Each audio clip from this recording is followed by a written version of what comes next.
اعوذ باللہ من الشیطان الرجیم بسم اللہ الرحمن الرحیم۔ الٹی ہو گئی سب ظلم کی تدبیریں اور ناکام ہو گئی کمپنی سرکار کی پلاننگ۔ آج کے پروگرام میں کوہاٹ میں ہونے والے جلسے کی حوالے سے تھوڑی سی بات کروں گا۔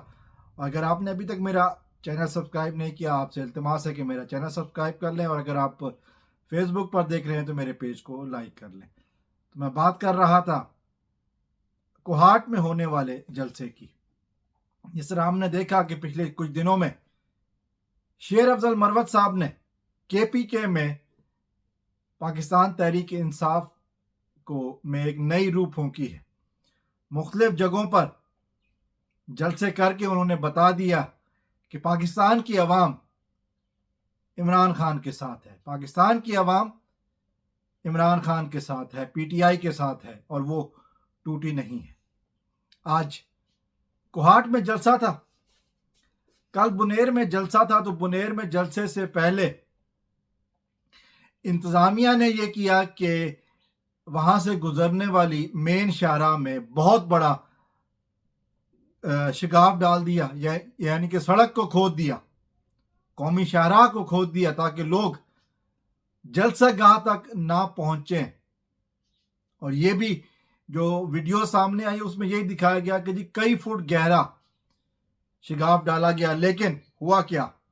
لوگ اس تمام رکاوٹوں کو عبور کرتے ہوئے جلسہ گاہ تک پہنچ گئے، جو کہ جلسہ کے عنوان نہیں تھا، وہ ایک کنونشن تھا، ورکرز کنونشن تھا۔ وہاں تک پہنچ گئے شیر افضل مروت صاحب کی تقریر سننے کے لیے۔ اور اس کے بعد یہ بھی خبریں آئیں کہ تقریباً 200 سے 300 پولیس والوں نے شیر افضل مروت کو گرفتار کرنے کی کوشش کی ہے، اور جہاں پر وہ تھے وہاں پر انہوں نے گولیاں چلائیں۔ اس کے بعد ہم نے شیر افضل مروت کا آڈیو پیغام بھی سنا۔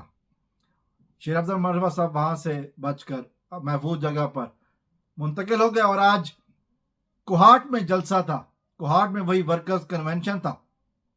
وہاں پر انتظامیہ نے یہ کیا کہ جلسہ گاہ میں پانی چھوڑ دیا کہ لوگ وہاں پر نہ آ سکیں۔ سردی کا موسم ہے، ظاہر ہے مولوی ڈیزل بھی کہہ چکا ہے کہ جی ہم کے پی کے میں انتخابی مہم نہیں کر سکتے چونکہ سردیاں ہیں، لیکن انتظامیہ کی ساری کوششیں ناکام ہو گئی، اور وہاں پر ایک بہت بڑا جلسہ ہو گیا۔ لوگ پہنچ گئے، پھر لوگوں کو انتظار تھا شیر افضل مروت صاحب کا۔ شیر افضل مروت صاحب پہنچے، اور کیسے پہنچے؟ لوگوں کی نظروں کے سامنے ایک موٹر سائیکل پر پہنچے، عام سے موٹر سائیکل پر۔ انہوں نے انتہائی بے باک انداز میں، انتہائی دبنگ انداز میں جلسہ گاہ میں، کنونشن سینٹر میں انٹری کی، جو کہ یقیناً ایک بہت بڑے جلسے سے کم نہیں تھا۔ نون لیگ کو تو خیر اتنے بڑے جلسے کی ہمت نہیں ہے، لیکن ایک بات تو طے ہے کہ اب انتظامیہ کھل کر پی ٹی آئی کے مقابلے پر آ گئی ہے۔ قصور صرف اور صرف چوروں کے خلاف کھڑے ہونے والے عمران خان کا ساتھ دینا ہے۔ کمپنی سرکار جتنا مرضی زور لگا لے، پاکستان کی عوام نہیں ٹوٹی خان سے، نہ خان ٹوٹا نہ پاکستان کی عوام ٹوٹی۔ اور آج بھی پاکستان کی عوام کا یہی نعرہ ہے کہ جان رب دی ووٹ خان دا۔ یہ والسلام علیکم ورحمۃ اللہ۔